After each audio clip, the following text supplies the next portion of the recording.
I think, the sort of advent and importance of reviews in the buyer journey over the last, from about, call it 2013, 2014 to today, is crucial and critical to, to businesses. In the old days, word of mouth was your most powerful form of marketing.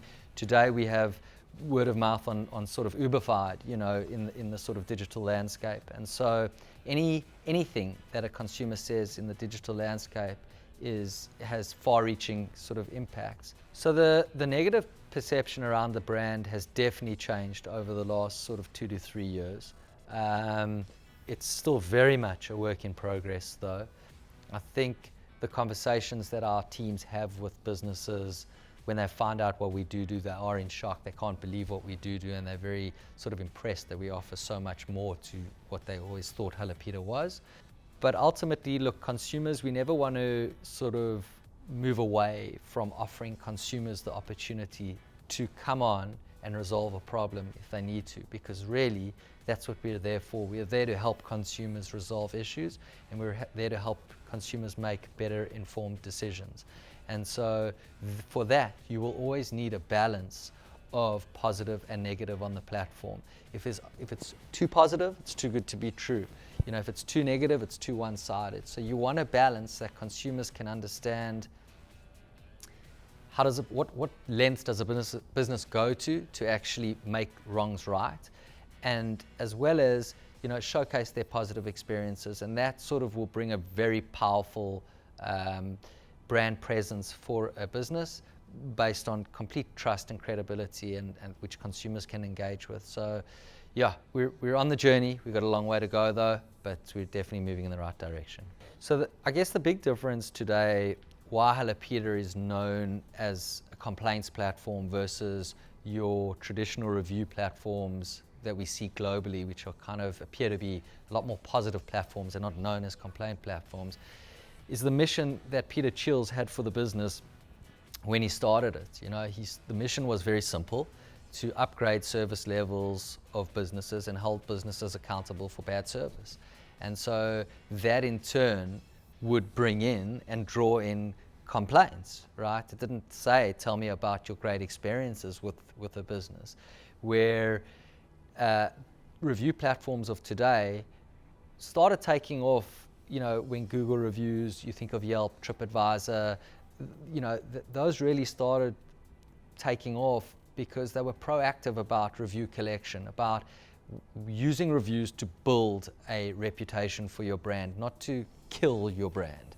And so that's kind of the disconnect we see between Hellopeter and your more traditional review platforms of today. But we've definitely caught up a hell of a lot. When I think of when we took over the platform, 92% of every review was a complaint. Today it's 60%. So that's been a big shift to becoming a much more balanced platform. And I think the goal would be to have a 50-50 review platform, and that brings about the most credibility, we believe, for consumers to trust businesses. So consumers prefer to come to Hellopeter as opposed to going to social media platforms to write their reviews.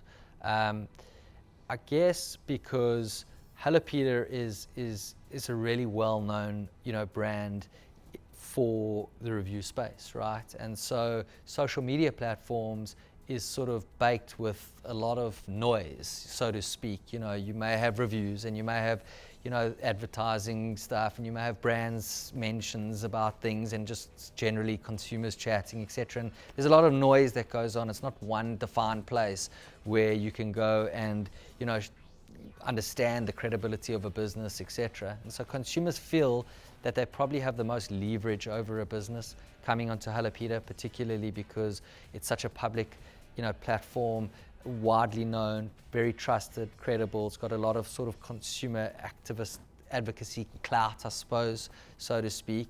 And it raises the attention of businesses. So they know if they write a review on Hellopeter, it's by and large going to get a response from the business. So we actually don't incentivize any customers to leave positive reviews on the platform.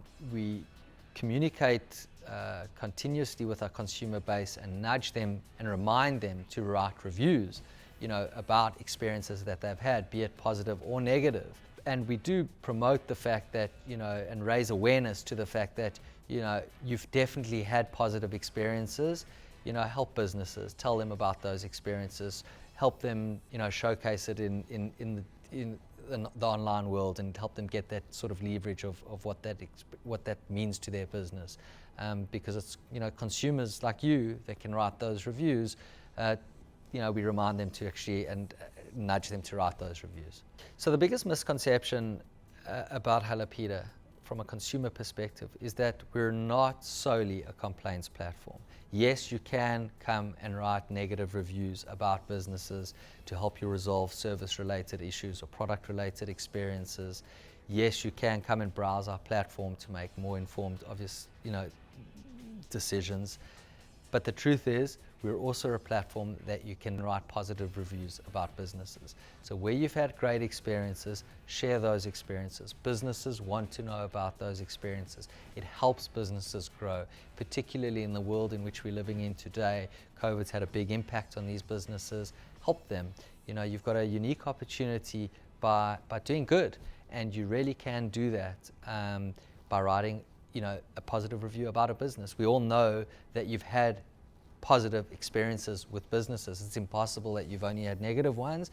So just as quickly as you want to go and write a negative review when you've had a bad experience, be just as quick to write a positive review when you've had a great experience. And the reason being is very simple. We want them to be able to utilize real stories that have happened with consumers to make informed purchasing decisions and understand where to spend their hard-earned money. So, and we also want to give a voice to these consumers who have had good and bad experiences to help them either resolve issues or, share amazing experiences with communities so other people can make, those same choices that they've been able to make. So, we'll always be free for consumers.